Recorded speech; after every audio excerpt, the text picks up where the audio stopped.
todo el gobierno y que creo que es uno de los activos, de los capitales más fuertes que tenemos los argentinos, es esta manera de construir información, conocimiento y decisión, porque finalmente esto es lo que alimenta en mucho la decisión que toma el presidente de la Nación y el gobierno, todo con respecto a esta manera de ir en el día a día evaluando la situación y viendo qué medidas tomamos y cuáles son las consecuencias de esa medida. Hoy, por un lado, tenemos el orgullo de que se hable ya en el mundo del modelo argentino, porque no solo hemos comenzado desde el punto de vista del inicio de los primeros casos acciones muy fuertes, sino porque además las hemos hecho todas juntas. ¿Qué quiero decir con esto? Significa que hemos iniciado antes y con muchísimo más intensidad las medidas. En ese sentido, una de las cuestiones que hemos mirado hoy con todos los expertos es la evolución en estas semanas que llevamos de cuarentena y, por supuesto, cada uno de ellos que están acá acompañándonos han opinado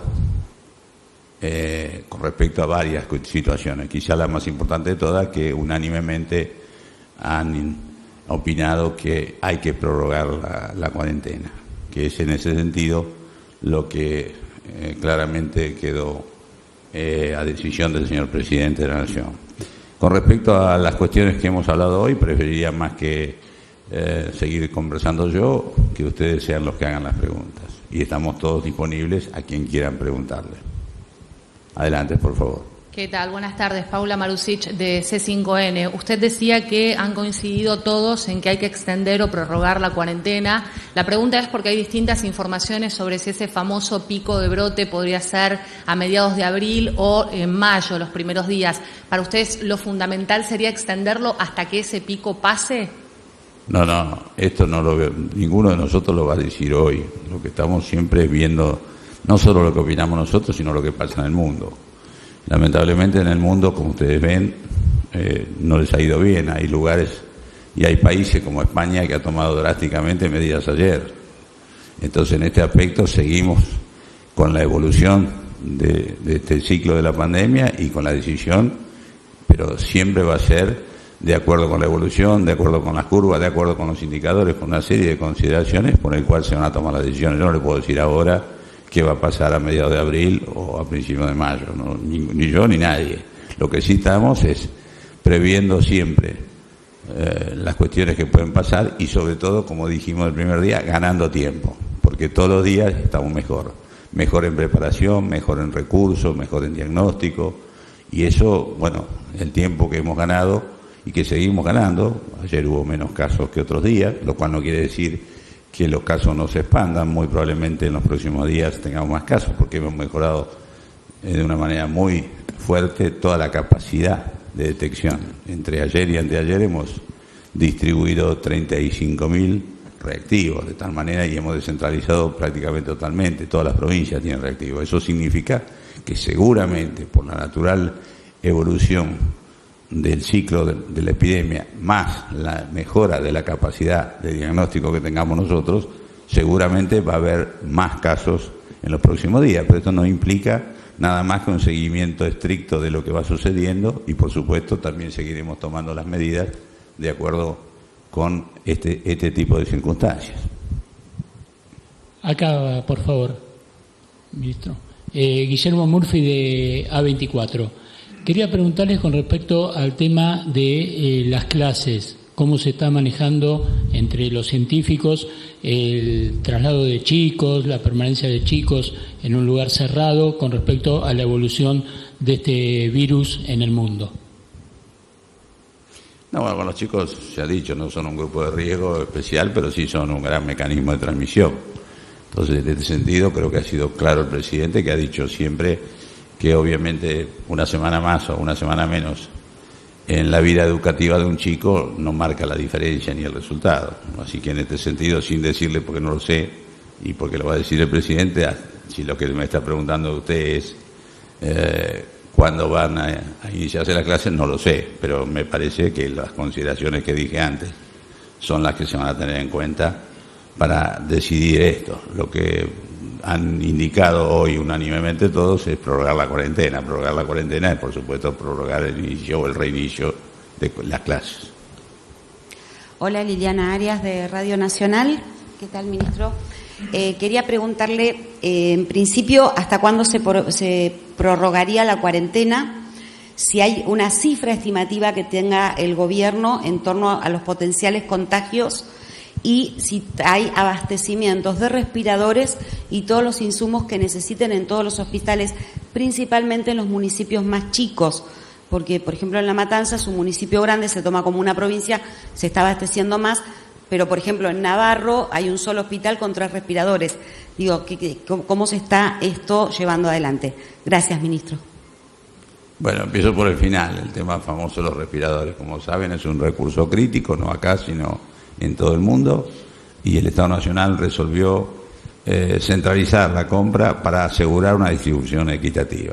Lo que estaba pasando es que estaban comprando los municipios, estaban comprando las provincias, estaban comprando los particulares, con lo cual lo que iba a pasar es que con 3.700 respiradores con orden de compra o pedidos a la empresa fabricante, cuando la empresa fabricante fabrica 100 por semana, usted se da cuenta que había algunas provincias o algunos municipios que iban a recibir eso en marzo del año que viene. Entonces lo que está haciendo el Estado Nacional, lo que ha hecho desde hace unos días, y ayer terminé fundamentalmente, distribuido equitativamente. ¿Cómo es la distribución equitativa? Con indicadores. ¿Cuáles son los indicadores? Primero, la cantidad de respiradores que tienen previos, públicos o privados. No importa la pertenencia. En segundo lugar, la demografía del lugar, y en tercer lugar, el estadio de la epidemia en ese lugar. Con estas 3 indicadores se ha distribuido equitativamente, vuelvo a decir ayer, inclusive para que lleguen rápidamente algunos en avión, de tal manera de que estén disponibles. La otra pregunta que me hizo usted, porque fueron varias, me parece.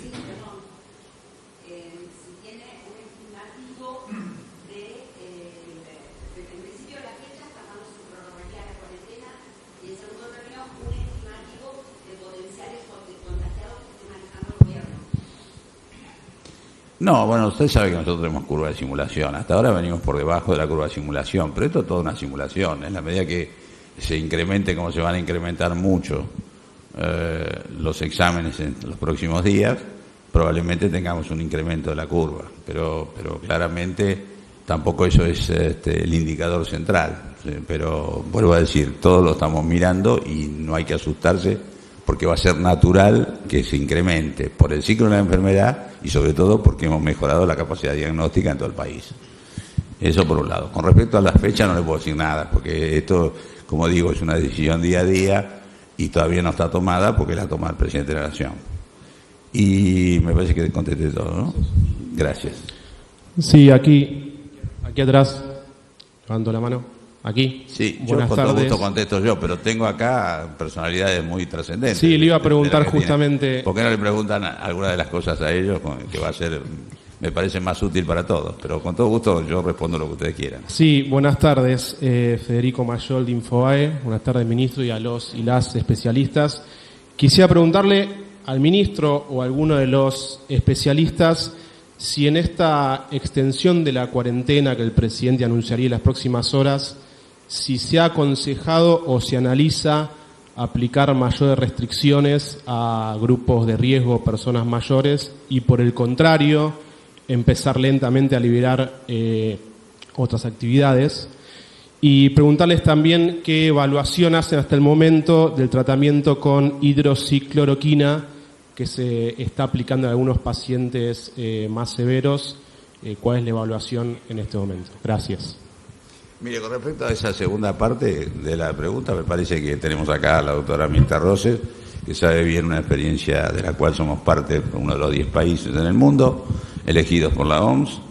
Y con respecto a lo que me preguntaba de la medicación que se dice que podría ser útil, tanto los antirretrovirales como la hidrocloroquina, los dos nosotros hemos tenido stock, y en el caso que se demuestre que es útil o que mejora simplemente, aunque no sea mucho, la alternativa terapéutica, claramente tenemos disponibilidad. De hecho, nuestro Hospital Posada, que es de los pocos que depende de Nacional, ha hecho una experiencia al respecto, pero es tan bajo el número de casos que no podemos decir nada más que lo que estamos diciendo.